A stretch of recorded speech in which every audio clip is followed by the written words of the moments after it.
Dans la série des muscles populaires, je vous présente le biceps, communément appelé le biceps brachial. Donc, c'est un muscle superficiel qui est situé à l'avant de notre bras. Il relie l'épaule à l'avant-bras.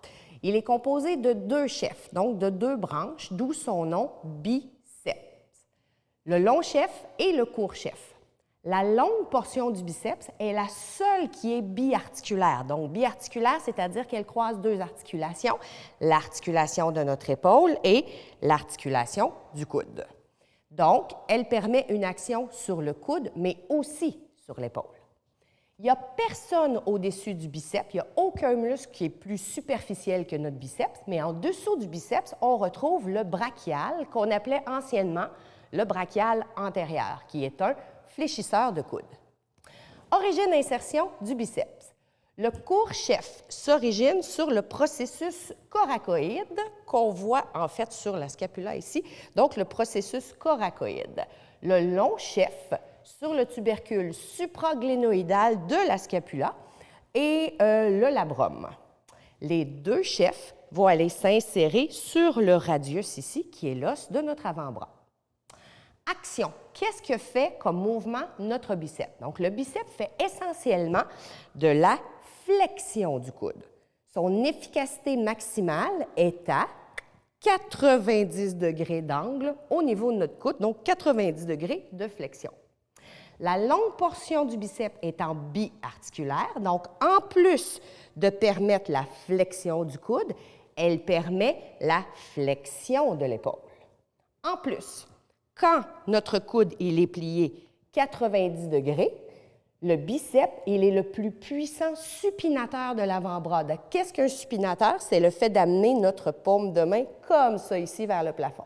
Donc, la paume de main au plafond, je suis en supination. Donc, mon biceps, le coude fléchi, est le plus important supinateur de notre avant-bras.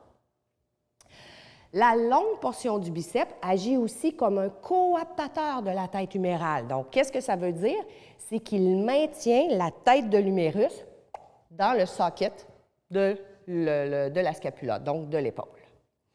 Les muscles qui travaillent en synergie avec les biceps sont le brachioradial, qui fait de la flexion de l'épaule, et le brachial, qui fait de la flexion du coude.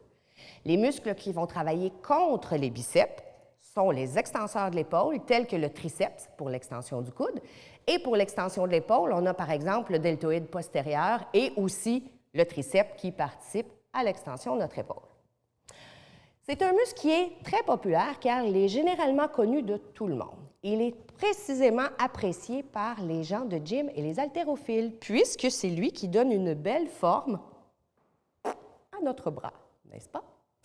Le biceps est sujet à des microtraumatismes dus à sa surutilisation. Les sports de raquettes, les lancers au baseball et le hockey en sont des exemples.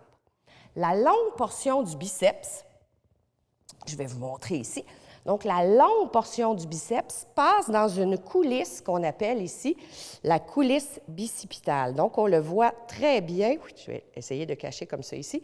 Donc, c'est vraiment là, un petit trou, en fait, dans notre humérus, dans notre os, et le tendon glisse dans cette coulisse-là. Donc, la longue portion, c'est celle-là qu'on voit là, ici en blanc. Okay? Donc, la longue portion du biceps, le fait de surutiliser notre biceps va entraîner beaucoup de mouvements du tendon dans cette coulisse-là. C'est ce qui fait que le tendon s'inflamme et nous donne de la douleur. Donc, c'est la longue portion du biceps qui est problématique et qui va se transformer en tendinopathie. Heureusement, ça se réhabilite très bien. Il suffit de voir un physiothérapeute pour aller traiter l'inflammation et ensuite un kinésiologue pour simplement rebâtir les muscles et donner un rééquilibrage, en fait, au niveau de notre musculature. Je vous donne des petits trucs pour ce muscle. Je vous donne un truc de renforcement, un truc d'étirement et comment masser ce muscle. On va commencer par le renforcement. On va utiliser un poids. Donc, la meilleure manière de venir renforcer notre biceps, je suis en supination, donc ma paume de main va être vers le plafond. C'est tout simplement de penser à maintenir une bonne posture au niveau de mon dos et de mon épaule et simplement venir faire des flexions du coude comme ça ici avec un petit poids. Donc, on voit vraiment la contraction ici au niveau de notre biceps. Il faut vraiment faire attention de ne pas compenser. Qu'est-ce qu'on voit souvent? Vas-y avec le dos. Donc, d'essayer d'aller faire bouger dans mon dos. Donc là, mon dos est en train de bouger plus que mon bras. Donc ça ici, je ne veux pas que ça se passe. Et aussi, autre chose qu'on peut bien voir, quand le coude se fléchit, je n'ai plus de mouvement au niveau de mon coude, mais là, j'amène simplement un mouvement au niveau de mon épaule, comme ça ici, où est-ce que mon coude passe par en arrière et revient. Donc ça, c'est vraiment les mouvements à éviter.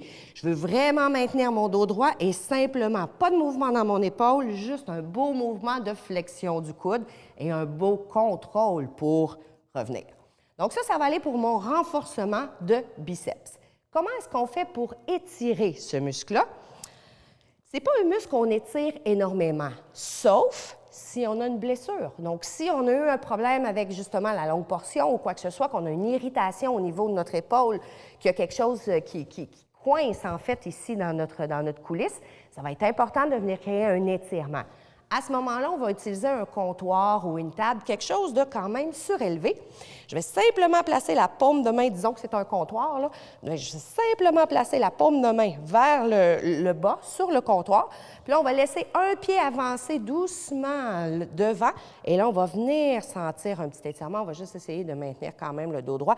Donc, l'idée, là, c'est que ça vienne tirer un petit peu plus au niveau de notre épaule qu'au niveau de notre coude. On s'entend que ça ne plie pas de l'autre côté quand même, un coude, là. Donc, c'est vraiment sur ce côté-ci, tu peux revenir droit, qu'on va chercher à étirer. Donc, en utilisant quelque chose de surélevé, la paume de main vers le plancher, sur le comptoir, pour venir sentir l'étirement un petit peu plus au niveau de l'épaule. Maintenant, encore une fois, le massage, ce n'est pas un muscle qu'on masse énormément, mais comme que je vous ai mentionné, c'est un muscle qui est souvent utilisé dans différents sports ou juste pour transporter ses sacs d'épicerie ou transporter bébé. Donc, des fois, on a besoin de relâcher un petit peu notre biceps. Le meilleur moyen, c'est vraiment juste de prendre notre main comme ça ici, la main opposée à le bras que je veux masser et simplement là, venir faire des petites pressions. On voit bien là, la grandeur du muscle ici. Donc, ça serait vraiment là, d'aller masser, bouger tout simplement comme ça, du coude jusqu'à l'épaule pour aller faire toute la superficie du biceps.